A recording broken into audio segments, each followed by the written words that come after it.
Hello दोस्तों, नमस्ते, जय माता दी। मैं अपने चैनल सोनम ऑडियोलॉगिक, नए ऑडियोलॉगिक दोनों पे आप लोग का स्वागत करती हूँ। एक छोटा सा बहुत प्यारा कजरी गीत, सावन कजरी गीत, तो आप लोग सुनिएगा और फुल वॉच करिएगा। कमेंट बॉक्स में ज़रूर बताइएगा कि हमारा गीत कैसा लगा। और अच्छा लगा तो हमारे चैनल को लाइक, सब्सक्राइब, शेयर, कमेंट ज़रूर कीजिएगा। और चलिए मैं सुनाती हूँ, आप लोग सुनिए। सभी भाई बहनों से रिक्वेस्ट है कि हमारे चैनल पर जाइए, अपना आशीर्वाद प्यार दुलार ज़रूर दीजिए। पड़ेगा सावन में झूलनवा, झूलबे कदम की डरियाना। पड़ेगा सावन में झूलनवा, झूलबे कदम की डरियाना।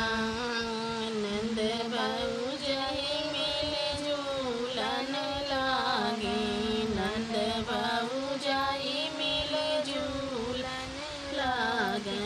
ससुर का पड़ गए नजरियाना, ससुर का पड़ गए नजरियाना।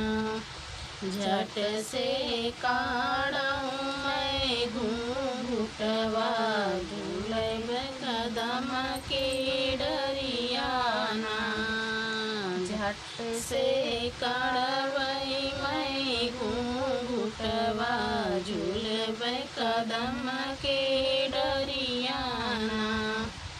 पड़ी गया सावन में झूलनवा, झूलब कदम के डरियाना। पड़ी गया सावन में झूलनवा, झूलब कदम के डरियाना। नंद बहू जई मिले झूलन लागे, नंद बहू जई मिले झूलन लागे।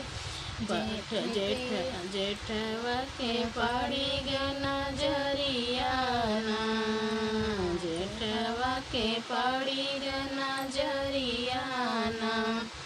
झट से काढ़ूं मैं घूंघटवा, झूलब कदम के डरियाना। झट से काढ़ूं मैं घूंघटवा, झूलब कदम के डरियाना। पड़ी गया सावन में झूलनवा, झूलब कदम के डरियाना।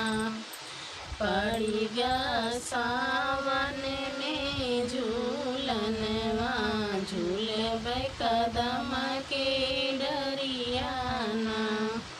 नंद बहू जाई मिले झूलन लागे, नंद बहू जाई मिले झूलन लागे। देवर के पड़ी गए नजरियाना, देवर के पड़ी गए नजरियाना।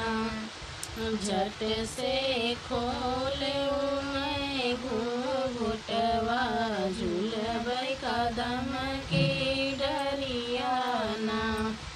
झट से खोले मैं घूंघटवा, झूलब कदम के डरियाना।